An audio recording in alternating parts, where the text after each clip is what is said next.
തൊഴുതു മുടങ്ങും എന്നുള്ള പാട്ട് ഇതേപോലെ തന്നെ അതും വൈൻ വേദിയാണ്. അതും ട്യൂൺ ചെയ്ത രീതിയല്ല, ലിറിക്സ് ആദ്യം എഴുതി കഴിഞ്ഞിട്ട് ട്യൂൺ ചെയ്തത്. കാരണം ശ്യാമിനുള്ള ഗുണം ട്യൂണിന് എഴുതുന്നതാണെങ്കിലും അല്ല ലിറിക്സ് എഴുതിയതാണെങ്കിലും അതും എങ്ങനെയായാലും ആൾക്കാർ മനോഹരമായിട്ടത് ശരിയാക്കും. ഇപ്പോൾ അതിൽ ഒരു മഞ്ഞു തുള്ളിയിൽ നീലാകാശം, അതൊക്കെ നല്ല രസമുള്ള പാട്ടുകളാണ്. അതുപോലെ തൊഴുതു മുടങ്ങത്തിന് അന്നൊക്കെ ശ്യാമിൻ്റെ മിക്കവാറും എല്ലാം ട്രാക്ക് യേശുദാസ് അവൈലബിൾ ഇല്ലെങ്കിൽ ട്രാക്ക് പാടുന്ന ഉണ്ണിമേനാണ്. അങ്ങനെ ട്രാക്ക് പാടിച്ചതാണ് തൊഴുതു മുടങ്ങും. അപ്പോൾ ഈ ഗാനം അതേമാതിരി ഞാൻ ട്രാക്ക് പാടാൻ പോകുന്നു, പാടുന്നു, തിരിച്ചു വരുന്നു. ഞാൻ അതിനെപ്പറ്റി ബോധേഡാവാറില്ല. പക്ഷേ ശ്യാം സാർ അതിനുശേഷം 2 ദിവസം കഴിഞ്ഞപ്പോൾ എന്നെ വിളിച്ചിട്ട് പറഞ്ഞു, മോനെ ഈ പാട്ട് നന്നായി വന്നിട്ടുണ്ട്, എല്ലാവർക്കും ഭയങ്കര ഇഷ്ടമായി.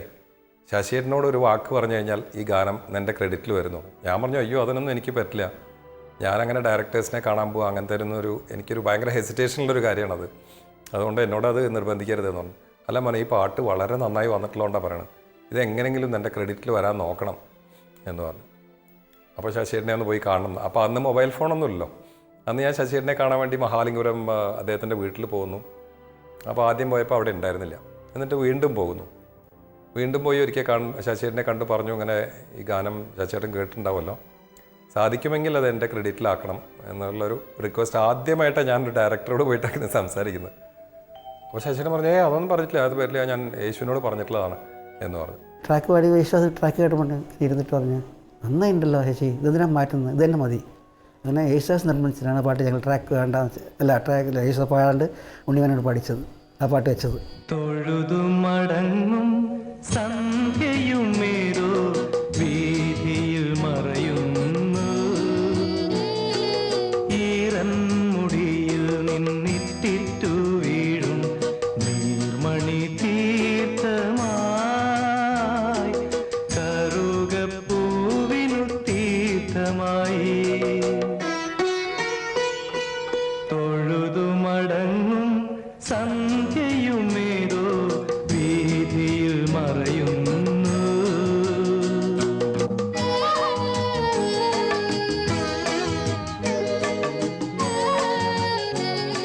ഉണ്ണിക്ക് ഒരു നല്ല ഒരു ഓപ്പണിങ് കിട്ടി, ഒരു ടേണിംഗ് പോയിന്റ്, നോട്ട് ഓപ്പണിങ്, ഒരു ടേണിംഗ് പോയിന്റ് കിട്ടിയെന്ന് തോന്നുന്നു. ദൈവം അതിൽ പുള്ളിക്ക് സഹായിച്ചു, നല്ല പാടി, ആൾക്കാർ ഇഷ്ടപ്പെട്ടു.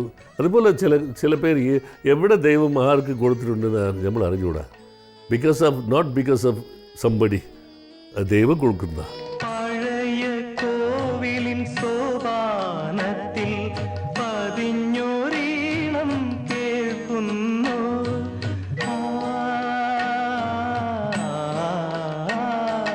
പഴയ കോവിലിൻ സോപാനത്തിൽ പതിഞ്ഞൊരീണം കേൾക്കുന്നു, അതിലൊരു കല്ലോലിനിയൊഴുകുന്നു, കടമ്പ് പൂക്കുന്നു ആനന്ദമായി, കാത്തു നിൽക്കുമേതോ മിഴികൾ തുളുമ്പുന്നു. തൊഴുതു മടങ്ങും സന്ധ്യയുമേതോ വീതിയിൽ മറയുന്നു. ദേവാസുരം എന്ന പടം, ആ പടത്തിലെ എല്ലാ പാട്ടുകളും കമ്പോസിങ് ഞങ്ങളെ ഇവിടുത്തെ വീട്ടിലല്ല, മാലിന്യ വീട്ടിനടുത്ത് എനിക്കൊരു ഔട്ട് ഹൗസ് ഉണ്ടായിരുന്നു, അതിൻ്റെ മുകളിൽ ഇരുന്നിട്ട് രാധാകൃഷ്ണൻ അവരുടെ ഫാമിലി എല്ലാവരും ഇരുന്നിട്ട് ഇങ്ങനെ ഒരു ഉത്സവമായിരിയായിരുന്നു. 1-2 ആഴ്ചയോളം കമ്പോസിങ്ങും ഭക്ഷണം പല സ്റ്റോറിയുടെ കറക്ഷൻസ് ഒരു ഭാഗത്ത് നടന്നുകൊണ്ടിരിക്കും. അങ്ങനെ ഒരു ഇതായിരുന്നു. ആ സമയത്താണ് ഈ പെർട്ടിക്കുലർ സോങ് മാത്രം ട്യൂണ്, ബാക്കിയൊക്കെ എല്ലാം നല്ല പാട്ടുകളായില്ല, എല്ലാ പാട്ടും നല്ലതാണ്. പക്ഷേ ഈ പാട്ട് മാത്രം ഇപ്പം രഞ്ജിത്തിനും ഒന്നും ഞങ്ങൾക്ക് രണ്ടാക്കും രഞ്ജിത്ത് പറഞ്ഞത്, ചേട്ടാ അത് ശരിയായിട്ടില്ല. അപ്പം ഞാൻ പറഞ്ഞു, ശരിയാണ്, എനിക്കും തോന്നി എന്തോ വേണമെന്നുള്ളത്. ഒരു ദിവസം രാത്രി ഞങ്ങൾ തൊട്ടടുത്താണെന്ന് പറഞ്ഞില്ലേ, ഇത് രാത്രി ഒരു 11 മണിയായപ്പോഴത്തേക്കും വീട്ടിൽ കോളിംഗ് ബെല്ലെടുത്ത് അവിടെ രാധാകൃഷ്ണൻ്റെ റെസ്റ്റൻ്റെ പയ്യനുണ്ട്, വിളിച്ച് ഒരു ട്യൂണ് കേൾപ്പിക്കാൻ വിളിച്ചു. 11 മണിക്ക് രാവിലെ, അല്ല സാർ അർജൻറ്റായി കേൾക്കുന്നതാണ്. അതൊക്കെ ഈ പാട്ടാണ് സൂര്യകിരീടം. ട്യൂൺ മാത്രമേ ഉള്ളൂ ഇത്. ട്യൂണ് അപ്പം ഇതെന്താ വെച്ചാൽ ട്യൂണ് കേട്ട് കഴിഞ്ഞ് അന്ന് ഞാൻ പറഞ്ഞില്ല ഇത് ടീം വർക്കായിരുന്നു. ഇയാൾ നമ്മുടെ ഗിരീഷ് പത്തഞ്ചേരി അവിടെ തന്നെ ഉണ്ട്, ഇത് ലിറിക്സോടെ കേൾപ്പിക്കുക തന്നെ ആദ്യമായിട്ട് ഒരു കമ്പോസിങ് ട്യൂണല്ല, വിത്ത് സൂര്യകിരീടം എന്നുള്ള ലിറിക്സ് പാടിയിട്ടാണ് കേൾപ്പിക്കുന്നത്. അവർ എഴുതി കഴിഞ്ഞു, ഞാനോട് കേൾക്കുന്നത്. അത്രയും കോൺഫിഡൻ്റ് ആയിരുന്നു അവർ. പിന്നെ എനിക്കൊന്നും പറയാനില്ല, അത്രയും മനോഹരമായ പാട്ടല്ലേ. സൂര്യകിരീടം വീണുടഞ്ഞു രാവിൻ തിരുവരങ്ങിൽ പടുതിരിയാളും പ്രാണനിലേതോ നിഴലുകളാടുന്നു.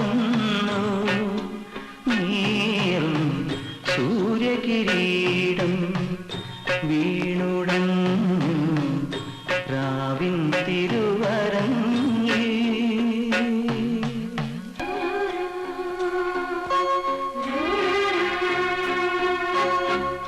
നെഞ്ചിലെ പിരിശങ്കിലെ തീർത്ഥമെല്ലാം വാർന്നു പോ നാമജപാമൃതമന്ത്രം ചുണ്ടിൽ ക്ലാവു പിടിക്കും സന്ധ്യാനേരം. സൂര്യകിരീടം വീണുടഞ്ഞു രാവിൻ തിരുവരങ്ങിൽ. നെഗറ്റീവ് ക്യാരക്ടറിനെ നമ്മൾ ഭയങ്കരമായിട്ട് ആരാധിച്ചു പോകുന്ന സിനിമ. അപ്പം അതിനകത്ത് ഈ പറഞ്ഞമാതിരി ഭയങ്കര സട്ടിലായിട്ടുള്ള ഇമോഷൻസിനെ എക്സ്പ്രസ് ചെയ്യുന്ന തരത്തിലുള്ള ഒരു പാട്ട്. അതിൻ്റെ വരികൾ എന്താ പറയുക, അതിന് ആ സിനിമയിലുള്ള കുറേ ഫ്യൂഡൽ സൈനുകളൊക്കെ ഉണ്ട്. അതൊക്കെ ഭംഗിയായിട്ട് ഈ പാട്ടിൽ വരുന്നു, അതിൻ്റെ വരികളായിട്ടും അതിൻ്റെ ഈണമായിട്ടും. രാധാകൃഷ്ണൻ സാറിൻ്റെ പാട്ടുകൾ എപ്പോഴും കേൾക്കുമ്പോൾ എനിക്ക് അങ്ങനെയാണ് തോന്നിയിട്ടുള്ളത്. നമ്മളുടെ മലയാളത്തിൻ്റെ മ്യൂസിക് എന്ന് പറഞ്ഞിട്ട് മേ ബി കർണാട്ടിക് മ്യൂസിക്കിൻ്റെ ആ ഒരു ഇൻഫ്ലുവൻസിൽ നിന്നുകൊണ്ട് തന്നെ ഭയങ്കര ലൈറ്റായിട്ട് തോന്നിക്കുന്ന രീതിയിലുള്ള പാട്ടുകൾ ഒരുപാട് അദ്ദേഹം തന്നിട്ടുണ്ട്. അപ്പം അതിൽ ഭയങ്കര രസമുള്ള പാട്ടുകളൊന്നാണ് സൂര്യകിരീടം.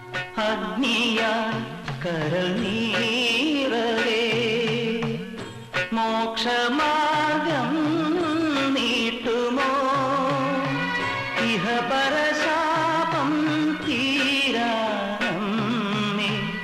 ഇനിയൊരു ജന്മം വീണ്ടും തരുമോ.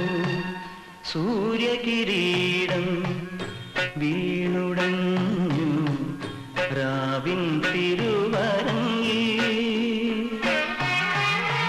പടുതിരിയാളും പ്രാണനിലേതോ നിഴലുകളാ